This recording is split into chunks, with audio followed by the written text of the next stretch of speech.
नमस्कार दोस्तों, op natural में आपका स्वागत है। आज मैं आपके लिए लाई हूँ ऐसी जानकारी जो शायद आप लोग नहीं जानते या जानते हैं पर इग्नोर कर देते हैं। इस वीडियो को प्लीज़ एंड तक ज़रूर देखिएगा। चलिए आज बात करते हैं कि ऑर्गेनिक फूड अपनाने पर इतना स्ट्रेस क्यों दिया जा रहा है। ऑर्गेनिक फूड क्या है ये मैं आपको पिछले वीडियो में बता चुकी थी। शॉर्ट में इतना समझ लीजिए कि जो खाना बिना किसी हार्मफुल पेस्टिसाइड्स, ग्रोथ इंजेक्शंस या एंटीबायोटिक्स के ग्रो या प्रोसेस किया जाता है उसे ऑर्गेनिक फूड कहते हैं। अब पेस्टिसाइड्स तो फसल में कीड़ा ना लगे इसलिए यूज़ होते हैं, तो हम क्यों कह रहे हैं कि आप बिना पेस्टिसाइड्स वाला खाना खाइए। आप नहीं जानते पर साइंटिस्ट का कहना है कि जो पेस्टिसाइड स्प्रे किए जाते हैं उनका सिर्फ 1% 1% कीड़े मारने का काम करता है। बाकी 99% हमारे एनवायरनमेंट में ही जाता है और फिर से हमारे खाने में आ जाता है, पानी के थ्रू या मिट्टी के थ्रू। आप में से कितने लोगों ने ये सोचा है कि जो खाना हम खा रहे हैं उसे किसान ने किस तरह उगाया होगा, हम तक आने से पहले उसकी क्या जर्नी रही होगी, एनवायरनमेंट पे उसका क्या इम्पैक्ट रहा होगा। हम सब ने न्यूज़ सुनी कि कोल्ड ड्रिंक्स में पेस्टिसाइड रेजिड्यूज़ मिले, मैगी में लेड पार्टिकल्स मिले, फलों में ग्रोथ इंजेक्शंस लगाए जा रहे हैं। पर हमने ये खबर एक दिन सुनी, अगले दिन बहुत सोचा, परेशान हो गए और उससे अगले दिन सब भूल गए। सोचा कि ये सब कैसे हो गया। किसी ने इंटेंशनली तो मेटल के पार्टिकल्स ऐड नहीं किए ना, यानी कि वो उसके इंग्रेडिएंट्स में थे। और वो इंग्रेडिएंट्स में कहाँ से आए? या तो वो सॉइल में थे या वो वाटर में थे, क्योंकि अगर ये इंटेंशनली ऐड किए होते तो मैगी आपको कभी 10 रुपए में नहीं मिलती। जब हम ही परवाह नहीं कर रहे कि हम क्या खा रहे हैं, तो किसान क्यों परवाह करेगा हमारे खाने की।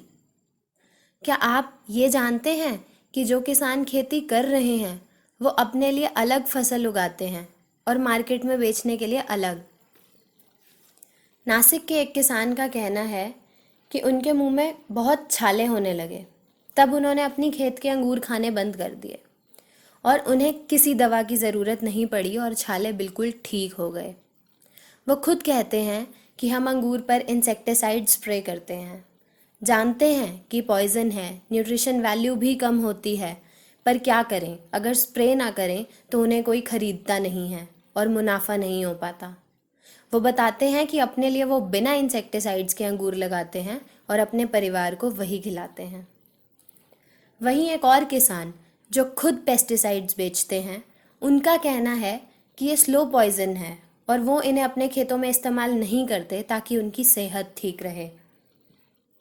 दोस्तों, जो पेस्टिसाइड रेजिड्यूज़ होते हैं इनका असर काफ़ी लंबे समय तक रहता है, चाहे वो मिट्टी पर हो, पानी में हो या हमारे शरीर में हो।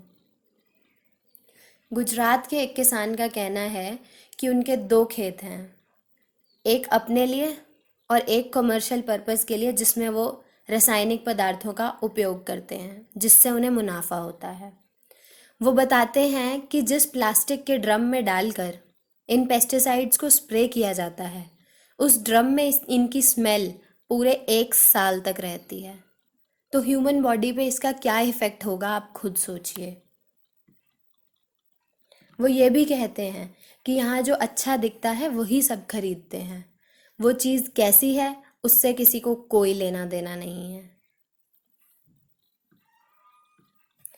तो सुना आपने कैसे हम अपने ही पैसों से अपने ही लिए जहर खरीद कर अपने ही बच्चों को खिला रहे हैं। ऐसे कई पेस्टिसाइड्स हैं जो सिर्फ हमारे देश में प्रयोग किए जाते हैं, लेकिन बाकी देशों में पूरी तरह से बैन है। और अगर ये हमारे खाने में यूज़ हो रहे हैं तो इसके लिए भी हम ही जिम्मेदार हैं, किसान नहीं। क्योंकि हमें 12 महीने फल सब्जी चाहिए, ऑफ सीजन में भी हमें गाजर खानी है, कहाँ से आएगी वो? ऑब्वियसली ग्रोथ इंजेक्शंस देने पड़ेंगे ना। हम जो डिमांड करेंगे बड़ी बड़ी कंपनियां हमें वही बेचेंगी।